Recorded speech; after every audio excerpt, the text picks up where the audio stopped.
Les pays producteurs de pétrole semblent se tourner vers le soleil. Les Émirats arabes unis ont demandé à une société d'ingénierie suisse de concevoir la construction d'immenses îles solaires en haute mer. Les océans ont plus de superficie ensoleillée que les déserts. Et il y a assez d'eau. L'eau salée que les centrales peuvent convertir en eau douce, l'eau pour entreposer l'énergie solaire sous forme d'hydrogène et l'eau pour faire la vapeur qui actionne les turbines. Les îles ont un système de miroirs très rentable. Des miroirs plats dirigent les rayons du soleil vers des tubes dans lesquels un liquide est chauffé à haute température. Cette chaleur produit de la vapeur ou de l'eau douce. Les îles flottent sur une structure spéciale qui les oriente vers le soleil. On prévoit que chacune de ces îles solaires va produire plusieurs gigawatts. Les premiers prototypes sont actuellement en construction. Mais tout ne doit pas être aussi gigantesque et impressionnant. Il faut aussi être en mesure de capter l'énergie solaire près de chez soi. Sinon, on crée une nouvelle dépendance envers de grands monopoles. Et c'est exactement ce que Hermann Scheer veut éviter. Si on fantasme un peu, on peut imaginer un avenir où plusieurs installations de petite et de moyenne taille convertissent l'énergie solaire en énergie et remplacent ainsi les quelques très grandes centrales. Et c'est bénéfique pour la société, très bénéfique. On passe d'une structure monopolistique à une appropriation étendue, à un système d'approvisionnement d'énergie composé de plusieurs structures de production autonomes. Et la décentralisation engendre l'autonomie individuelle, l'autonomie énergétique locale, l'autonomie régionale, l'autonomie nationale. C'est un avantage, pas un désavantage. Mais comment capter le soleil à grande échelle dans les régions relativement peu ensoleillées? À cette foire commerciale en Allemagne, on présente de nouveaux systèmes prometteurs, comme ces panneaux solaires déroulables sur les toits plats des usines, qu'on transforme ainsi en mini-centrales électriques en un rien de temps. Et on a un coup de pouce inattendu du domaine des écrans plats. La technologie de fabrication des écrans plats est très similaire à celle des panneaux solaires. Ce n'est que du verre recouvert d'une mince couche de matière semi-conductrice. Il y a quelques années, les écrans plats se vendaient très cher.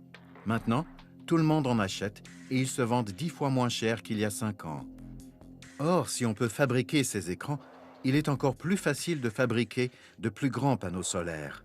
Et c'est exactement ce qui se produit. Applied Materials construit des machines qui fabriquent des panneaux solaires de 5,5 mètres carrés. Elle les vend aux grandes industries électroniques au Japon, à Taïwan, en Chine et en Inde. Bientôt, on va produire de l'énergie solaire à bas prix, à l'échelle mondiale. Les machines facilitent l'assemblage de ces énormes panneaux solaires pour en faire des mégacentrales solaires en peu de temps. Et il s'agit bien de mégacentrales. Les panneaux solaires ne produisent plus des kilowatts, mais des mégawatts, et bientôt des gigawatts. Cette nouvelle technologie invalide le mythe selon lequel il n'y a pas assez d'espace pour produire de l'énergie solaire à coût abordable dans les pays à faible ensoleillement. Pour produire 500 milliards de kilowattheures en Allemagne, on utiliserait 3750 km². C'est moins de 10% de la surface couverte par les bâtiments. Et on peut, dans les zones déjà construites, intégrer les panneaux aux immeubles, aux toits, et ainsi de suite.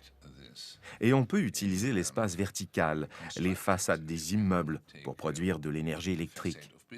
Cela veut dire que cette objection est complètement ridicule. Oubliez cela.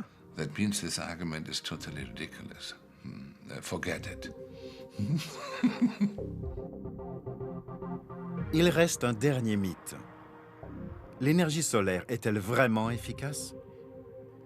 N'y gagnerait-on pas à exploiter les biocombustibles au lieu de l'électricité solaire? Ça ne se voit pas, mais ce terrain était inutilisable. On ne pouvait pas l'utiliser pour l'agriculture, car le rendement était très faible. Il n'avait donc aucune valeur. Voilà pourquoi je pense que c'est une approche vraiment sensée. Or, même si ça avait été une excellente terre agricole, le rendement d'énergie en kilowattheure d'électricité par hectare est d'environ 50 fois plus élevé que celui de la biomasse.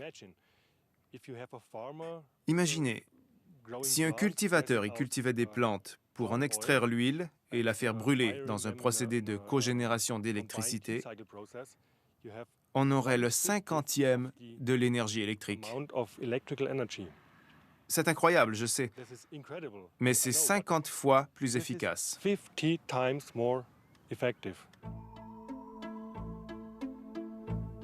Le prix du pétrole continue d'augmenter alors que le prix de l'énergie solaire diminue.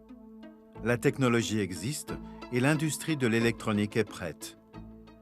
Dans le monde entier, divers pays adoptent des lois similaires à celles de l'Allemagne. L'énergie solaire va s'implanter plus vite qu'on ne le croit. L'exemple de l'Allemagne a une portée mondiale, c'est certain.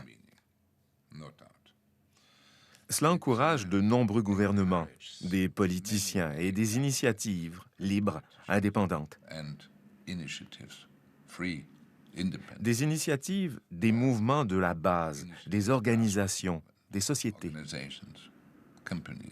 Ça stimule les politiques axées sur l'énergie renouvelable partout. Parce que ce qui est possible en Allemagne est possible partout. C'est un exemple concret qui met fin aux objections du genre « pas faisable, trop cher, pas rentable », et ainsi de suite. Le débat est terminé.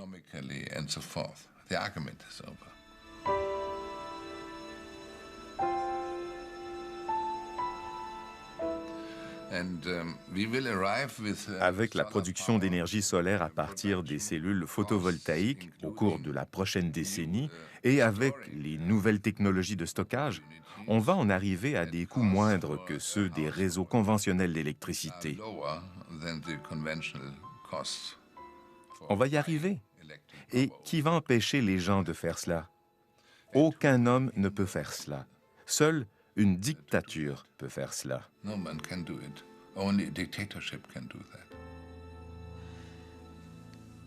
Comment se sent-on quand on est l'initiateur d'une révolution?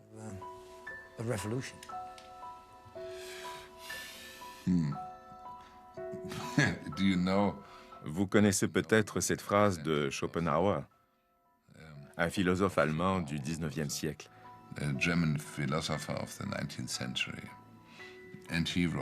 Il a écrit « Une idée nouvelle est d'abord tournée en ridicule.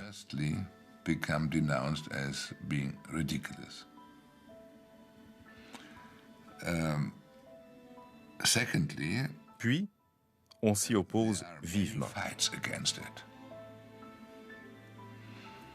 Et à la fin, tout le monde dit avoir été en faveur de cette idée dès le début. C'est ce qui va se produire dans le cas de l'énergie solaire.